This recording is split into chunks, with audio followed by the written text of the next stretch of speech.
Estamos al aire con nuestro próximo entrevistado, el señor Mario Riorda, académico, docente, politólogo e investigador argentino.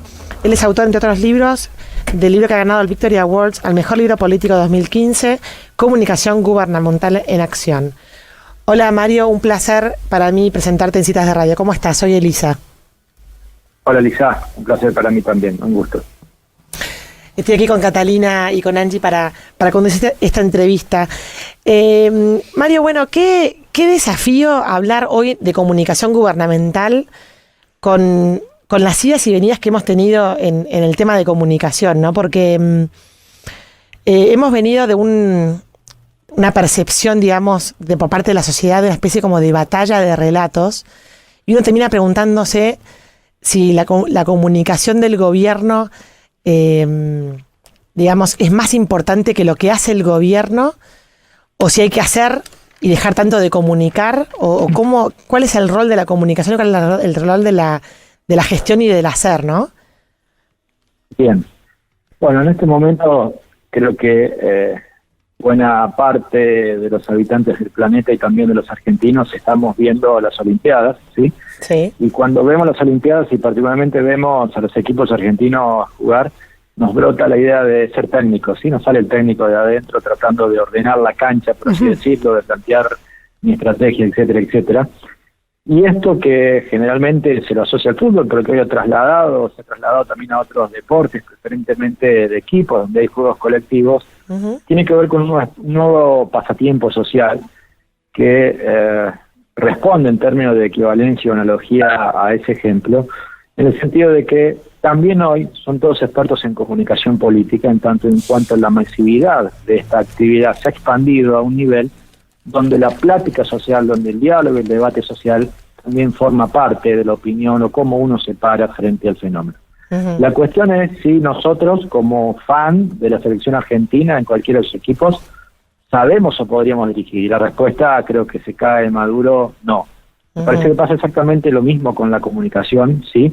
Respecto a las capacidades que exige esta área, esta disciplina y esta acción, que van más allá de la política, pero que incluyen siempre a la política, en el sentido de que es evidente que no toda comunicación es política, pero que sí toda política se representa y se hace pública a través de un formato comunicacional. Por ende, ya no importa si es más importante la comunicación que la política.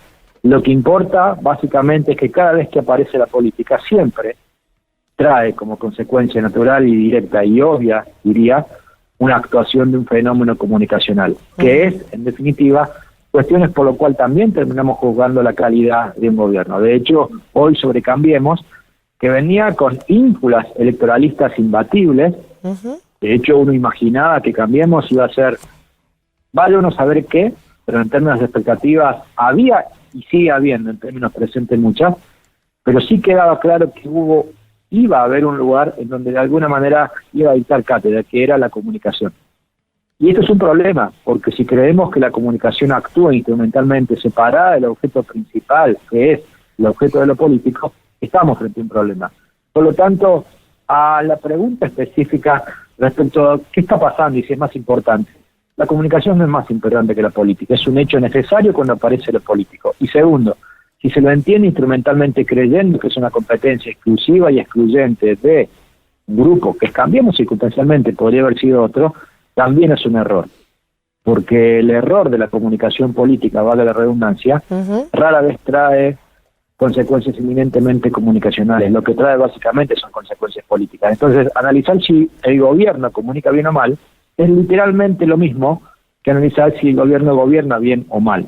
Y esta es una confusión interesante, pero que, insisto, se ha masificado en el sentido de que prácticamente cualquier ciudadano hoy tiene opinión al respecto, independientemente de que sea o no calificada. Claro.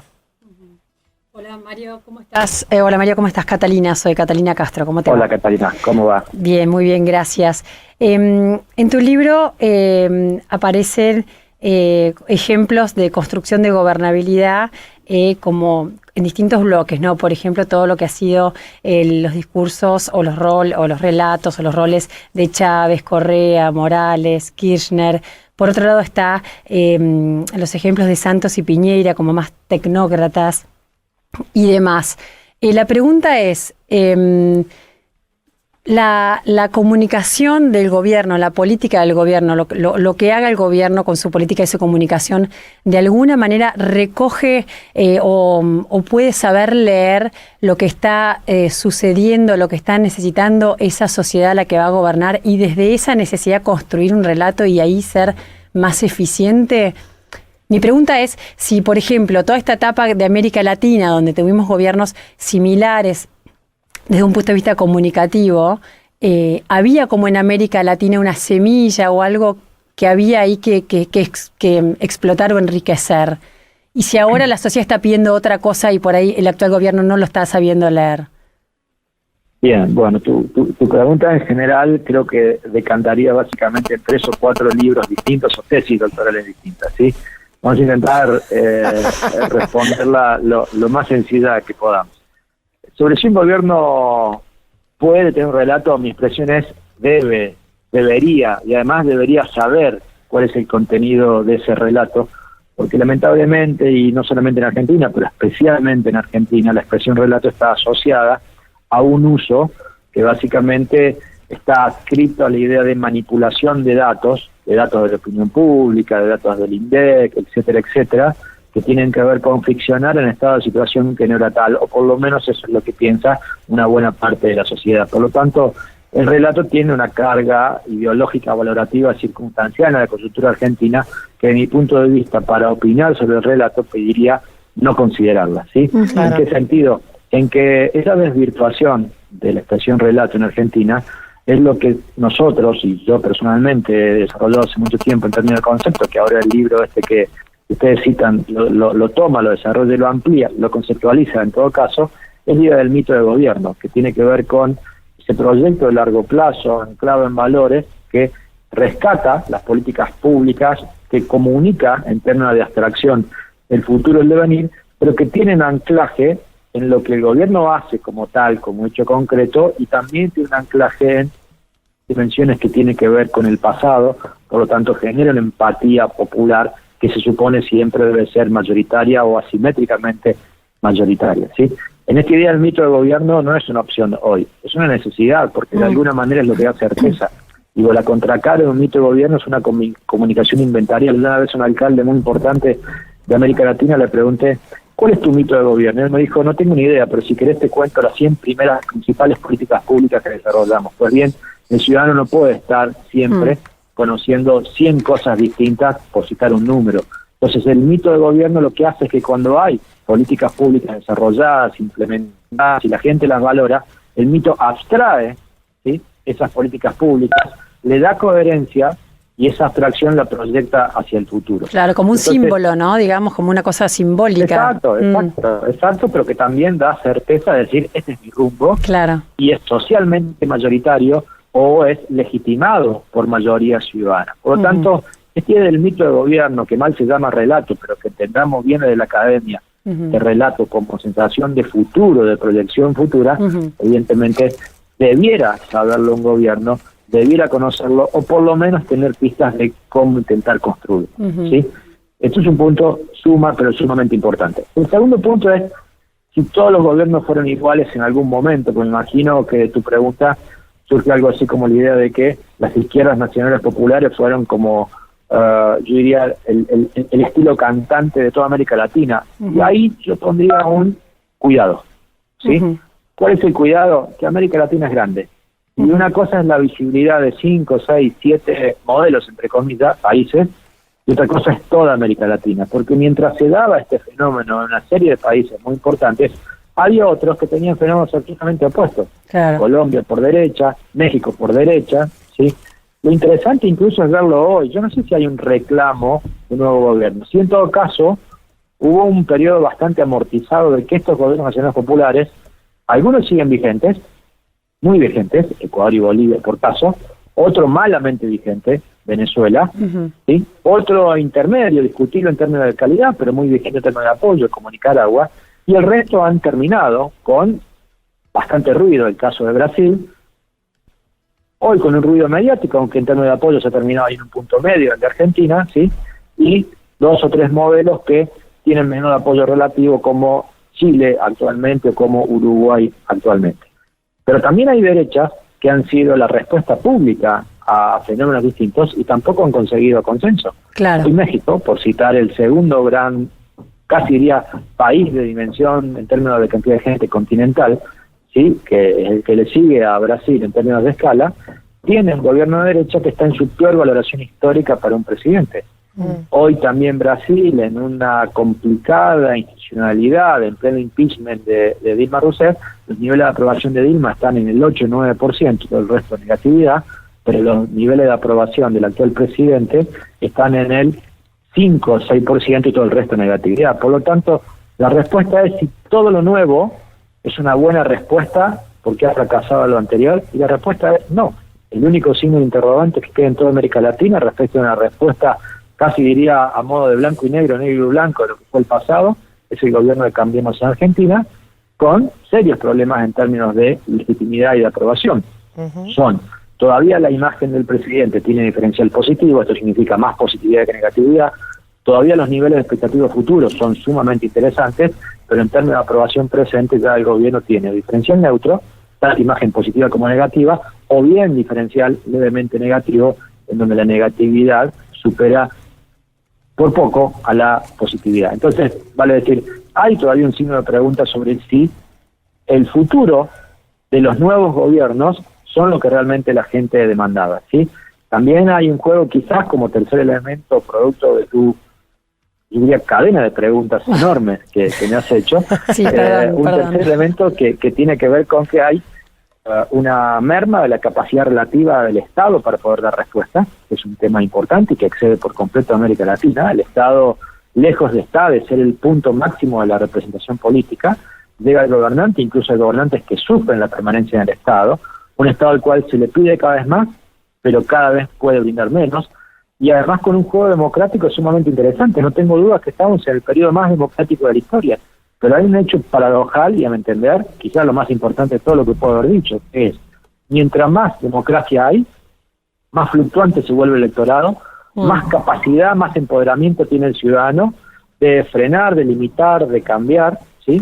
Y agobiar también, ¿por qué no?, a la política. Y entonces es curioso, mientras más hechos democráticos aparecen, más en jaque se pone la democracia. Claro. Porque la gente ha entendido que tiene un poder, pero la democracia no es señal de respuesta, es el Estado la señal de respuesta. Entonces, ahí hay una encrucijada muy compleja, sin salida, que hace hackear el peso del Estado, que hace hackear el peso de la democracia, pero curiosamente en donde la ciudadanía se ve con menos respuestas, pero con más poder decisional, por así decirlo. Mario, toda esa interacción que se genera en la ciudadanía tiene que ver mucho con el tema de las redes sociales y del uso de la tecnología que hacemos en Latinoamérica, ¿no? Sí, yo creo que independientemente de lo mucho o poco ha expandido la posibilidad, y hay un término que en la ciencia política usamos que a mí me gusta mucho, que es la percepción de eficacia. Uno en las redes siente que su voz es más eficaz que un voto cada 4 años. Claro, ¿sí? claro. Entonces esto va generando una expresión también muy interesante, que es agobio, ¿no? No es que condiciona a la política, la agobia, literalmente. Claro. Y a mí me pasa viendo o charlando en el ámbito de la consultoría o la academia con políticos, cuando un político ve una encuesta y dice 30% y más negativa. Bueno, ok, es un número anónimo, abstracto, es un porcentaje, pero cuando de golpe ve que tiene un 30% en las redes, y ese 30% se manifiesta no en un número, sino en fenómenos, limpiando de los trolls o las cuentas bots, que es fulano más mengano que me dice choro, ladrón, inepto, incapaz, etcétera, etcétera, va a generar un agobio donde el político ve con nombre y apellido lo que antes ve en un número anónimo, lo ve con nombre y apellido, y de golpe ve 2.000 interacciones negativas y te tiembla un poco el piso, ¿sí? Entonces, esta es la novedad que han generado las redes, en donde han alertado sobre el poder de eficacia que el ciudadano tiene, sea o no real, la percepción existe, y por otro lado ha alertado a la ciudadanía de que atrás de los números hay personas con nombre y apellido. Claro, y la cercanía generada, por ejemplo, en campaña por el gobierno de Cambiemos, con el tema de las redes sociales, del vecino, de yo estoy con vos y demás, de alguna manera, una hora que es gobierno, también es como decís vos, no es que se vuelve en contra, pero bueno, hay que sostener esa cercanía y esa intimidad de la desaprobación, por ejemplo, o de la mala comunicación con el tema del tarifazo que están viviendo en este momento como una crisis política muy importante, ¿no? Sí, totalmente. Y además con esta idea de la cercanía surge otro elemento muy importante que está en boga, que tanto la comunicación social como la ciencia política trabajan, que son las estrategias o los dispositivos de proximidad. ¿Qué es esto? Bueno, yo demuestro al público que estoy cerca porque de golpe me contacto con Facebook, voy y la visito. Claro, en campaña está todo bien. El tema es cuando esa visita se multiplica por miles y la gente ya no quiere mi visita, quiere mi respuesta como Estado, como gobernante, ¿sí? Claro. Entonces, fíjense que interesante. Por un lado, amplía la capacidad democrática, la legitimidad de alguien como yo, que me escucha, que viene, que horizontaliza las relaciones, pero por otro lado, cuando pasa del fenómeno electoral y empieza a ser un fenómeno gubernamental, la dimensión de las expectativas tiene otro sentido, cobra otro sentido, ¿sí? Y ahí el gobernante ya no puede electoralizar su comunicación gubernamental y ya no alcanza solo con los procesos comunicacionales, con los dispositivos de proximidad. Alcanza básicamente cuando la respuesta o la demanda es satisfecha. Claro, tal cual. Bueno, Mario, se nos está yendo el tiempo, el programa termina a 3:30. Para cerrar, si tuvieras que asesorar a este gobierno en su comunicación, ¿qué consejo le darías sobre lo que está sucediendo? Wow. No fui yo esa, no fue Catalina la que hizo esa. Como dicen los americanos, in a nutshell, en una cáscara de nuez que entre tu consejo. No, yo creo que siendo muy respetuoso uno no puede asesorar. Es como un psicólogo cuando genera análisis de otra persona sin haberlo escuchado, me parece que no es serio profesionalmente. Sí hay unas reflexiones en voz alta, en voz pública sería en este caso, y algunas reflexiones tienen que ver con que las redes sociales sean la gran novedad no significa que se come al resto del sistema medio. Todavía en nuestro mundo la televisión sigue siendo la más importante para configurar la imagen de lo político, la percepción de lo político, y en todo caso, más que verla como la más importante, a mí me gusta verla de modo convergente. ¿Qué significa? Que si las redes son importantes, el resto del sistema de medios también son importantes, ¿sí? Y esto es curioso, el gobierno apuesta a las redes, pero luego ante los hierros o los fallos, tiene que salir el propio presidente a hacer un circuito televisivo, un raid televisivo, la vieja usanza, para resignificar todo lo mal que se hizo antes, ¿sí? Es un detalle. Por lo tanto, ser snob, ¿sí? No siempre es ser eficaz. Esta es la primera reflexión. La segunda reflexión es que para un gobierno, electoralizar la comunicación gubernamental tiene que ver con manejar las expectativas. ¿Qué produce una campaña electoral? Un aumento inusitado de expectativas. ¿Qué produce un gobierno? Un control de expectativas. Es bastante difícil de aceptar que el gobierno se haya encerrado en sí mismo en el concepto del segundo semestre, en el concepto de la inflación ya, en la cantidad de metas irrealizables que curiosamente por el aire, el oxígeno, el nivel de expectativas que la ciudadanía le ha reclamado, no tenía necesidad de hacerlo, ¿sí? Entonces ahí también, yo no sé si es el exceso de ganas, no sé si es la ansiedad, no sé si es la falta de experiencia, impericia o lo que fuere, pero sin lugar a dudas el segundo elemento, y ahí me paro, no diría 3, el 3, déjenmelo pensar. Mario Riorda, muchísimas gracias por esta comunicación con Citas de Radio. Por favor, agradecido yo, saludos a las 3. Adiós. Este fue Mario Riorda, especialista en comunicación política.